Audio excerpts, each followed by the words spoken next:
Raadiyoo Simbirtuu.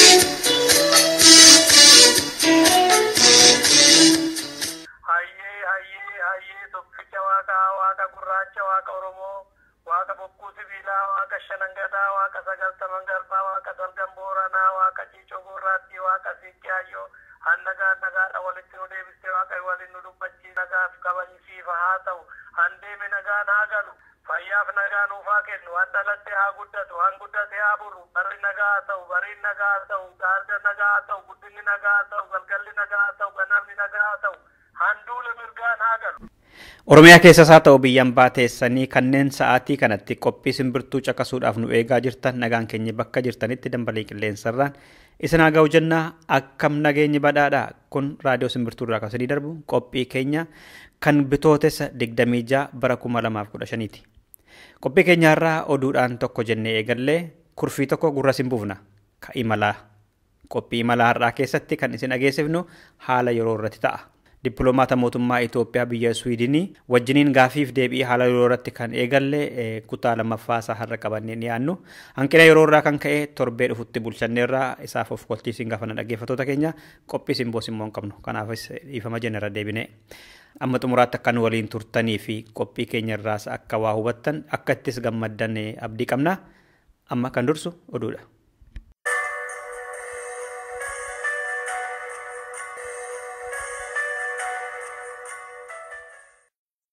Irra deebii akkam jirtu jechuudhaan amma oduu gurra simbuusa.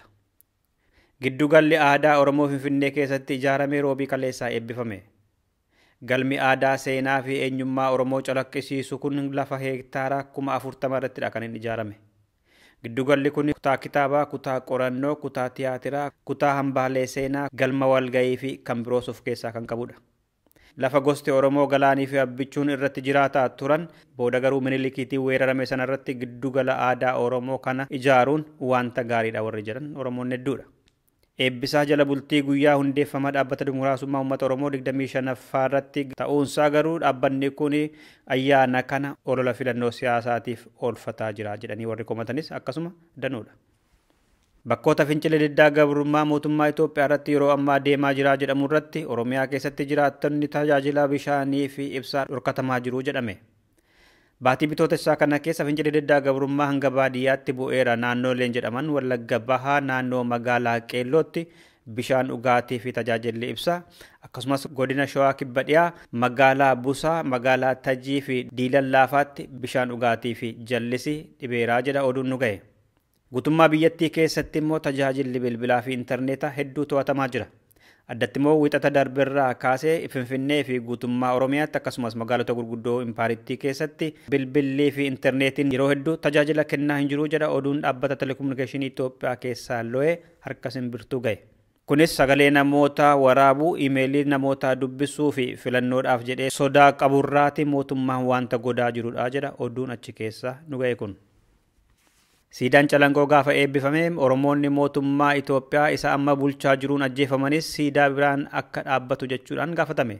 Gootota Oromoo weerartoota Amaaraa Calanqootti simatanii wareegaman yaadachuudhaaf siidaan faajjii farda abbaa duulaa barasii Bakar Waaree ofirraa qabu sun kibxata darbee ture kan inni bifa ho'aatiin eebbifame.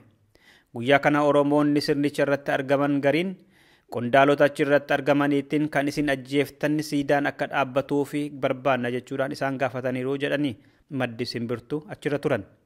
Gana 25 darban kana guutuu Oromoonni hedduun du'uu fi hidhamuutu himamaa ture malee lakkoofsi Oromoota hidhamanii fi du'anii afaan guutanii haganadha jechuun namni dubbatu hin jiru.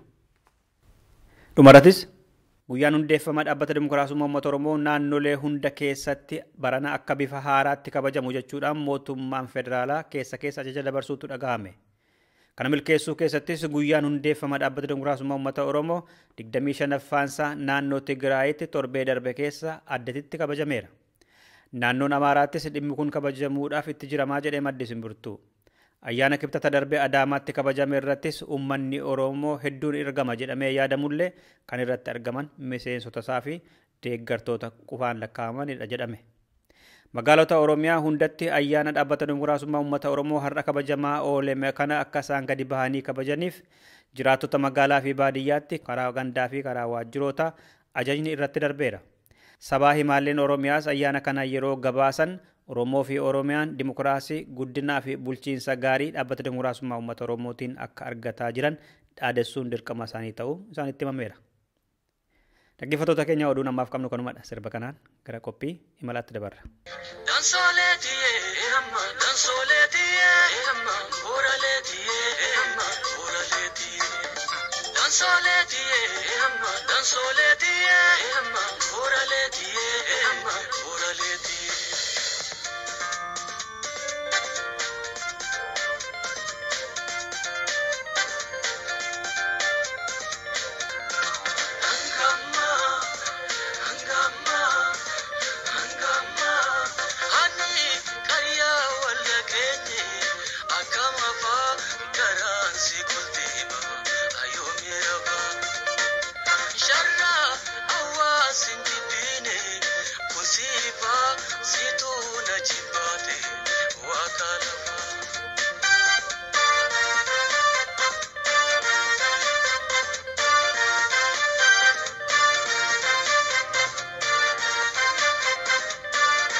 Waltajjiin marii Oromoo bara 2012 keessa kaayyoo humnoota qabsoo Oromoo walitti finne mooraa qabsoo bilisummaa Oromoo jiru jabeessinee falmaa humnoota cunqursitoota Oromoo irratti godhamu finiinsinaa kan jedhu qabatee ka'e. Marii waggaa tokkoon booda umuriin waltajjii mariis raawwate adda dimokiraataa Oromoo dhalachuudhaaf sababa ta'e bitootessa 27 bara 2013tti. Gaafa adda dimokiraataa Oromoo dhalatus ta'e ergasii hooggantoonni isaa qabsoo baqatee ala jiru biyyatti deebifna jechuudhaan kaayyoo Itoophiyaa dimokiraatofte haaraa ijaarraa jedhu baafachuu himaa turan. Yeroo waltajjiin marii deemaa turetti akka haala Itoophiyaan keessa jirtutti karaa nagaa qabsaa'uu ni danda'ama jedheen obbo Leencoo Lataa gaafadheen akkas jedhanii turan.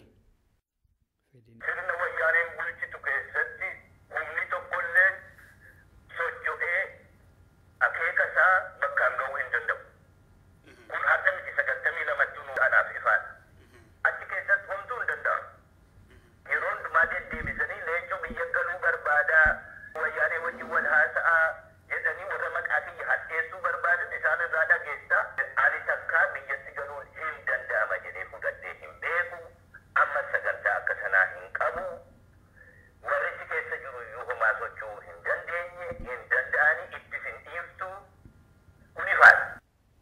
Addi Dimokiraatawaa Oromoo akka dhalateen booda mootummaa Itoophiyaa wajjin mariin eegalameera kan jedhu oduun keessa bal'inaan odeeffamaa ture. Muummichi ministeeraa Itoophiyaas yeroo sanatti kanarratti gaafatamanii karaa imbaasii isaanii kan Waashingtan DC jiru gaafatamuu isaanii dubbatani.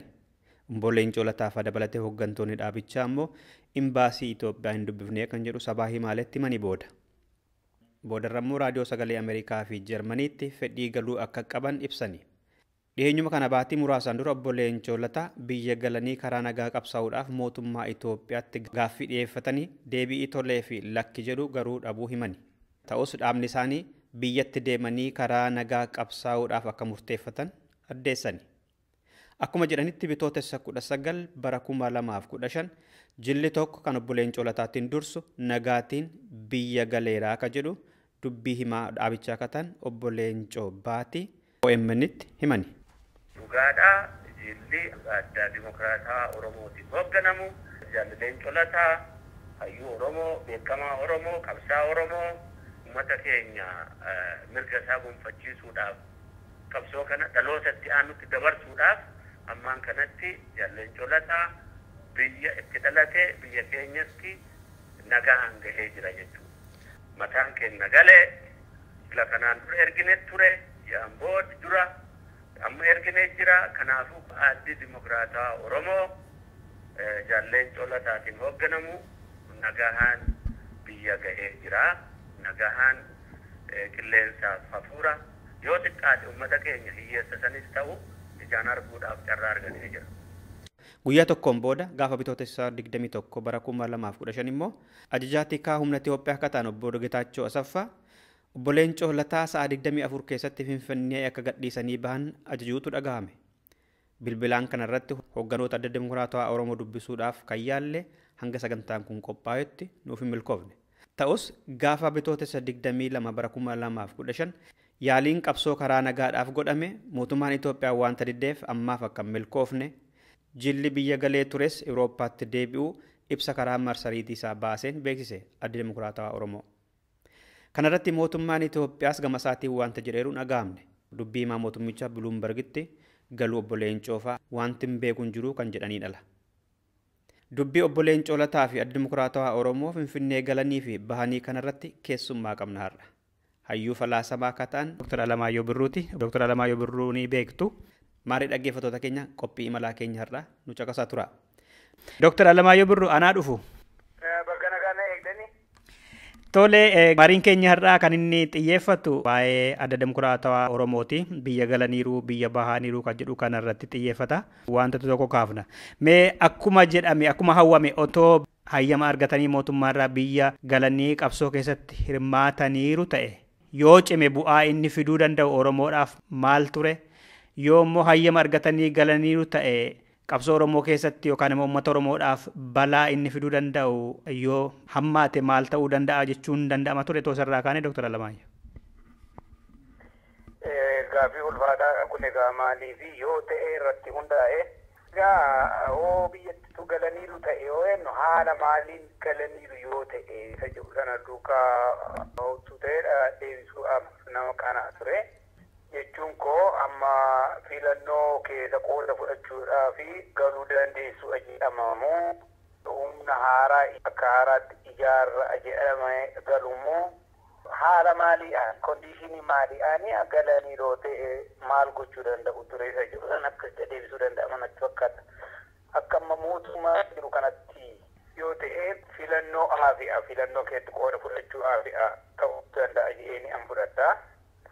Garuu akka dubbataan ODF dubbatetti immoo filannoo miti waan faayidaa guddaa qabu filannoo tun ta'ini biyyattiintu akka isheenitti uumamtee jirtu irratti nuti Oromoo bakka buunee achirratti walii galtee haaraa gochuudhaafidha kan nuti feenu. Filannoon isa guddaa miti. Filannoo sana ga'uu dura jireenya biyya sanaa mirkaneessuu namatti jira.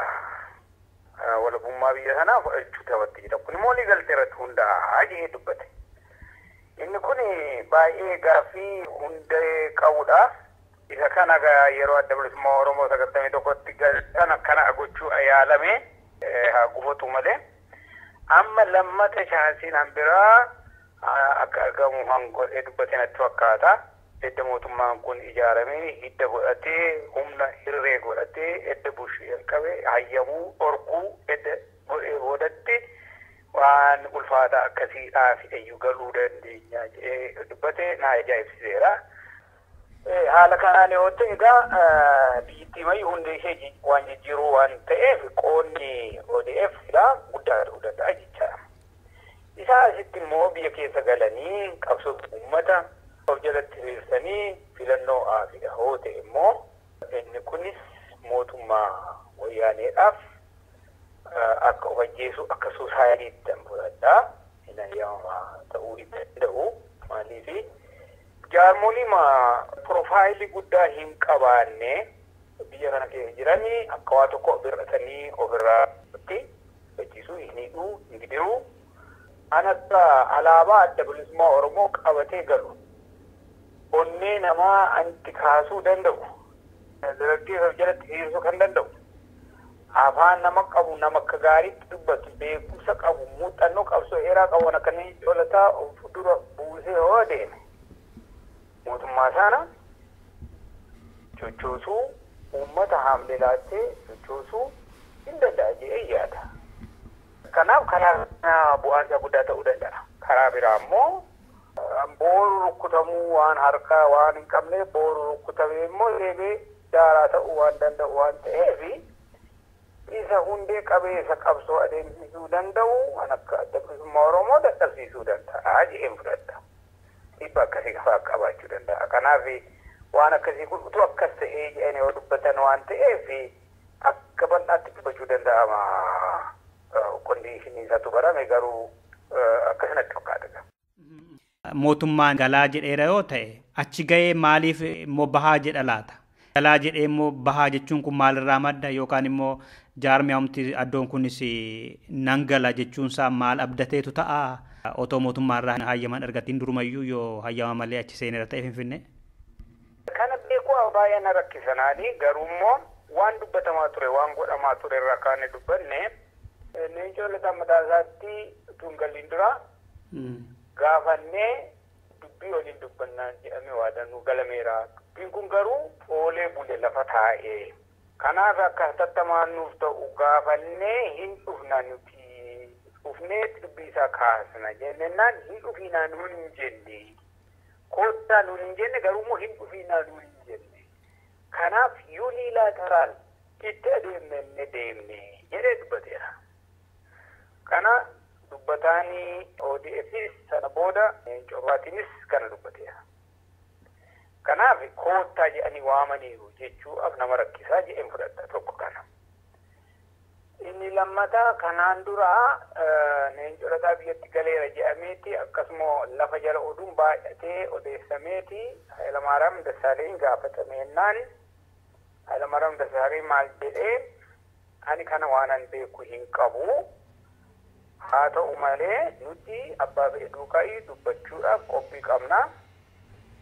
Keessumaa warri hidhatanii jiran kun akka Somaalee maaloo jedhee Somaalee jaarmaa tokko himee qawwee isaanii dabarsanii laatanii warra galanii nagaan poolitikaa gaggeessuu barbaadan koottaa galaa jennee bara biyya isaaniitti beeksineerraa jedhe. Haadha warra adda bilisummaa Oromoo keessa turanis qawwee isaanii lafa kaa'anii nagaan hojjennechaan jennaan hin simannaa waan hin gashineef hin qabnu. Leencoon garuu maal nu fidee dhufa jennee hoo gaafanne garuu jaarmaa sana keessaa ba'ee jaarmaan biraa ijaareetu dhufe.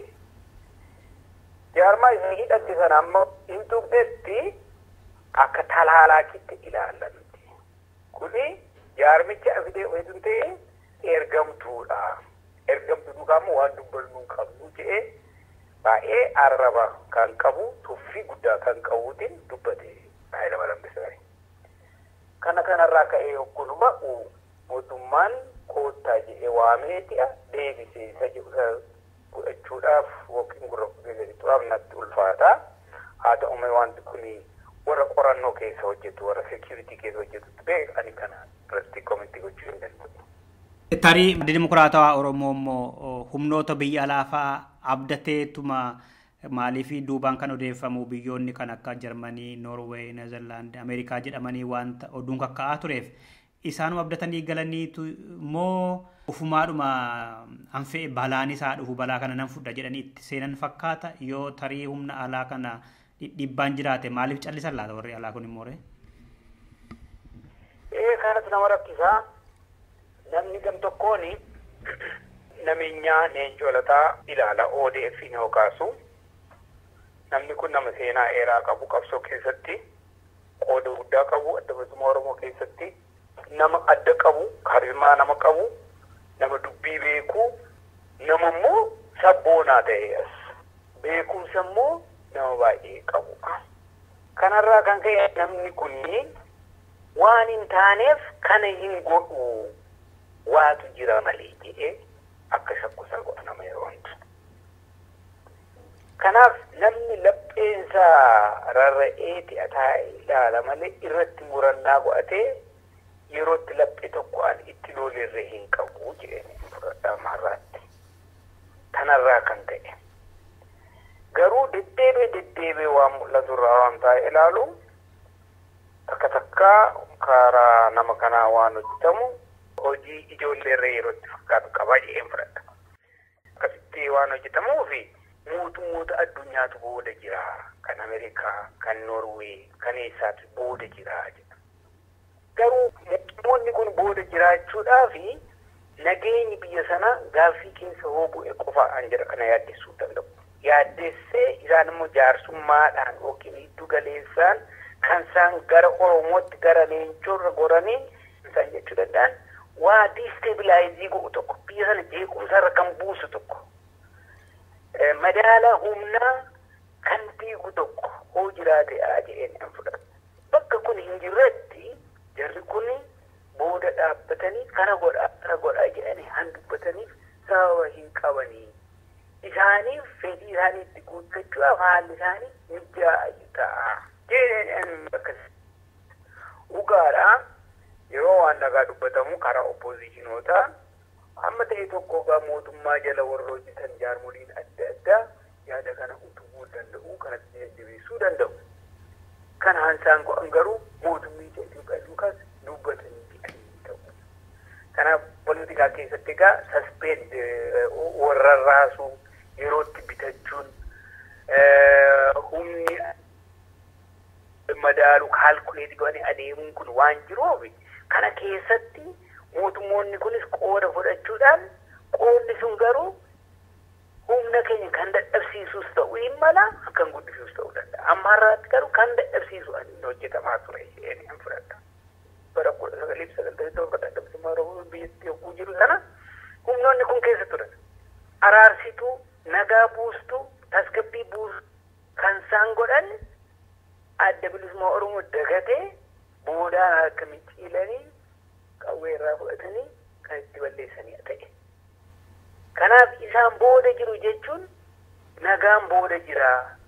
Haqni ala namaa akka irra aanu barbaada jedhanii hiikkachuun sun sirrii miti jedhanii an fudhadha.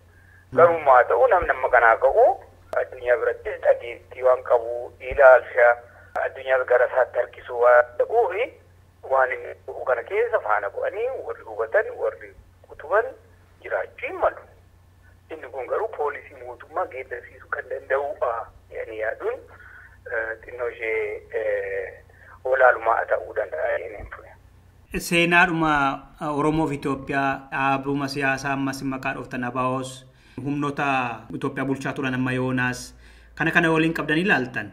Gaaffiin Oromoo karaa nagaa deebii argata jedhamee yaadama?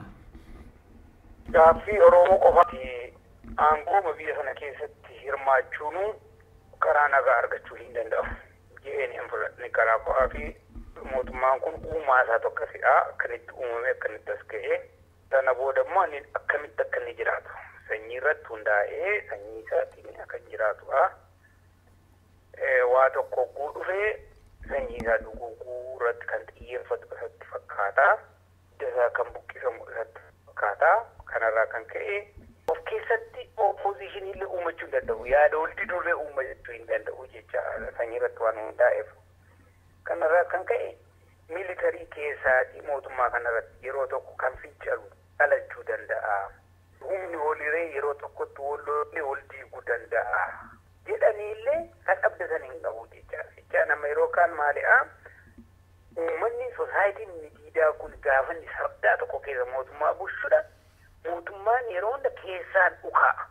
Keessaan dhuka'eetti bittinnaa'a mootummaan.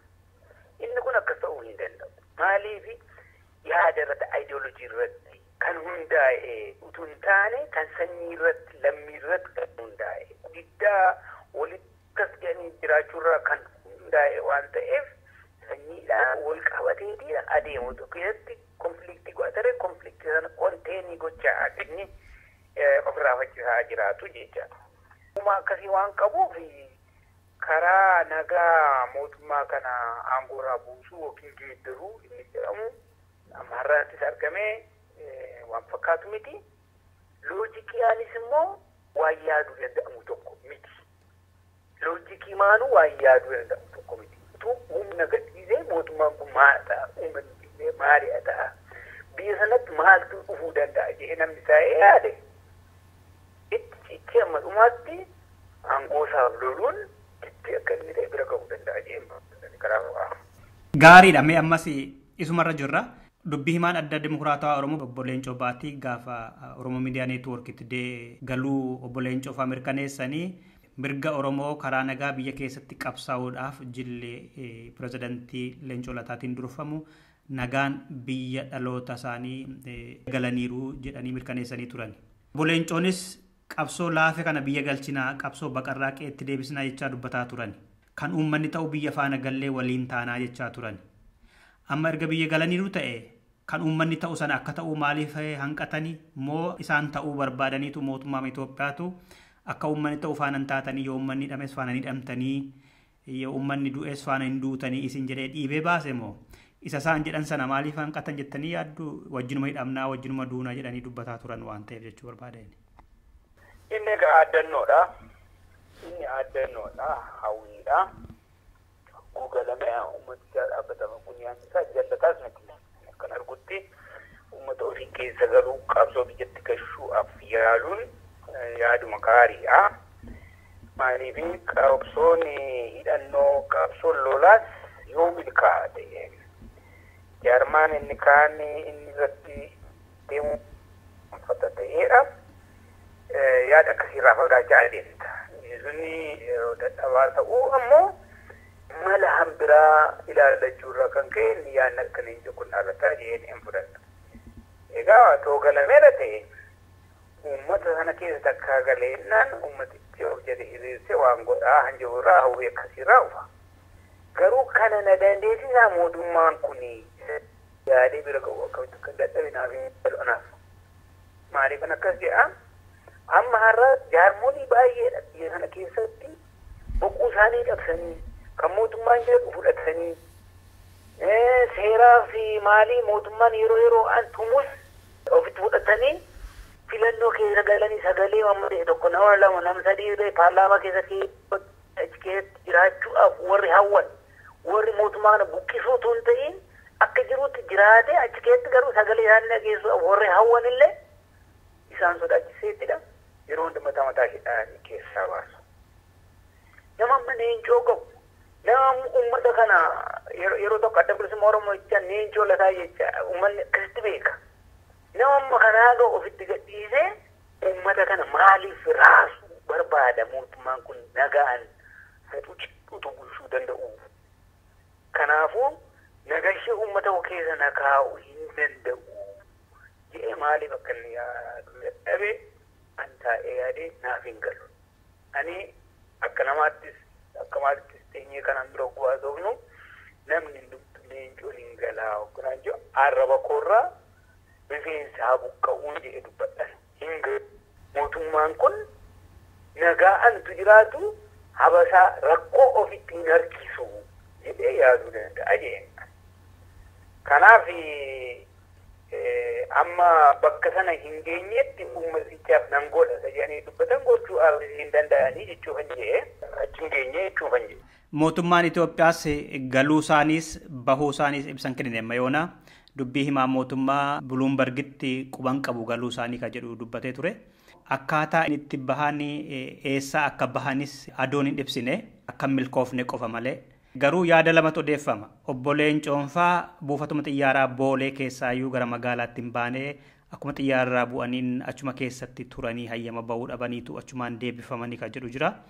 Gariin immoo achi keessaa bahanii otoo gara bakka qubsumaa mana ciisaa deemuuf jiraniitidha kan isaan gara duubaatti deebifaman jedhama. Lamaan isaa otoo ilaaltanii magaalatti erga bahanii deebi'uun haa ta'u Boolee keessaas hin baane ta'e. Boolee keessaan baaneen kun Finfinnee keessa galaniiru jedhama yookaan immoo manidhaati jedhama naannoon suni turuunsaa bakka isaan turan kun. Boolee irratti adeemaniiru taanaan biyyicha hin galleechaa akka seera addunyaatti eerpoortiin hin bara'a. Kanaaf baqattuun biyya kee dhufeellee dhimma sanarraatti deebisuu dandeessa. Eerpoortii irraa deebisuu dandeessa. Maaliif lafarra qubate achitti waan ta'eef eerpoortii magaalaa waannaasaa keessa haa ta'u malee dhimma irraa akka jirutti ilaalamaa jecha viizaan ilaalamee waan hin galleef. Kanaaf akka nama wanjalanyaatti akka nama halagaa viizaa hin qabnetti ofirraa deebi'echaa inni kun egaa implikeeshinii isaa guddaadha. Oromoofis haa ta'u nama kanaafis haa ta'u. Garuu akkasitti ta'ee hin taane ani dubbachuudhaaf na rakkisaa ani waraqaa ODF baase irratti iddoo tokkotti inni jedhu jara duukaa fuula wal arginee dubbachuu hin danda'amne jedha. Kun jechaan jara mootummaa keessa jiran ijaan hin argine kan jedhu fakkaata. Inni kun jecha maal jecha amanidhaa turanii Noorwee keessa turanii maal isa jedhamu speekuleeshinii akkasii guddisuu hin malaa jedhee fudhadhaa isa kan irratti garuu yaada hin qabu. Amma hayyuun Oromoo amma naga'u obbo Leencoon akkasitti biyyarraa mootummaan Itoophiyaa deebisuun kun maal agarsiisa akka sabaatti Oromoo irratti qabsoo Oromoo irrattis warreen immoo qabsoo Oromoo kana ija biraatiin ilaalan keessattuu maal uumuu danda'attanii yaaddu? Ammatti waa'uma uumuus hin danda'u. Uumuus hin danda'u dhiibbaa tokkos fiduu hin danda'u nama ta'e kuni. Inni dhiibbaa qabu warri isaan mormaa turan warri ODF mormaa turanii akka isaan warri ODF kisaaraa keessa galanii waan isaan jedhan hundumtu akka inni fashalee warri immoo karaa keenyaa haqa keenya deefanna jedhan kanarraa kan ka'e humni isaanii akka inni jabaatu namni isaan jalatti akka inni hariiru isaan kan akka inni dhufu kan gargaaru ajeen fudhadha jechaan uummanni luucee adeemu akka sassaabamu burjaajjessuun kun akka inni xiqqaatu hin gargaara ajeen fudhadha. Jarri kunis egaa sanaa sagalee guddatanii nama waliin diiguu waliin jeequu kanarraa qusachuu hin malu keessaanis dadhabsiisuu hin mala jedheen hin fudhadhaa implikeeshinii akkasii qaba karaa tokko. Kanarraa hafe amma jara kan akkasitti salphisanii biyya keessaatii baasuun akka Oromoo tokkotti salphina hunda keenyaati. Kun hundumtuu waan inni argisiisu garuu humni keenyaaf qabsoon keenya guutuudhaan dadhabaa ta'uusaa tuuffatamuu keenya irraa gadee dhaalamuu keenya kan agarsiisudha. Mee gama humnoota tokkummaa Itoophiyaa barbaanna jedhaniinoo akka sabaatti Oromoof qabsoo Oromoo akka isaan akka maalitti ilaalanii akeekaaf laata kun? Akka of keessatti jeequmsi qabnu akka tokkummaa dhabne akka diigamaa jiru yaadni keenya hiramaa akka inni jiru dileemaa guddaa of keessatti akka horanne kun immoo kaampiin Itoophiyaa jabaachaa dhufuusaarraa akka ta'e akkasitti hiikkachaa adeemusan tuffii fi irraa gadee ilaalcha Oromoof qaban itti cimaa adeemaa jechaadha. Qabsoon irratti qabsoo Oromoo irratti qabsa'anis itti jabaachaa adeemuu danda'a jedheen fudhadha. Karaa biraas egaa amma agartee politikaal kaalkuleeshinii baay'eetu jira. Leencoon faasiin galloo jedhan akkasuma shallagan baay'ee qabu. Gaafa Leencoon galuu Itoophiyaa yoo hayya'u malee inni humna tokkummaa ijaarra jiru itti gammadeen beekunne ODF gaafa dhalatee jalqabe. Itoophiyaa jedha ODF maaliif ittiin gammadu? Humni tokkummaa kuni leencoo maaliif gaarreeffata? Jennee gaafachuu namatti jira. Tokkummaa Itoophiyaa guyyaa leencoon tokkummaa Itoophiyaa warra Habashaa jedhanirra adda. Kanaaf leencoon biyyatti ogalee mootummaa wayyaanee ittuu hin jabeessa leejjitimaayizii ergoodha. Warri tokkummaa biyyaa leellisanii lafti itti dhiphata. Taansii hin argatan eegatana jedhaniiti sodaachaa turan. Kanaaf rukutamuun leencoo warra tokkummaa Itoophiyaa jedhaniif warra EPRDF hedduu hariiroo jiraachuu malu gara fuulduraatti irree karaa saaquu fi danda'a jedheen hin fudhadha. Kanaaf akka injifannootti ilaaluu danda'ama karaa isaanii. Tole, Dr. Alamaayyoo Birruu hayyuu fallaasamaa yeroo keessa fudhattanii haala yeroo irratti xiinxalanii gootaniif guddaa galatooma. Fayyaa ta'a. Fayyaa ta'e yaadisii ulfaatu.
Dhaggeeffattoota keenya qophii har'aaf jennee xumurreerra waan nu caqasaa turtaniif galanni keenya guddaadha.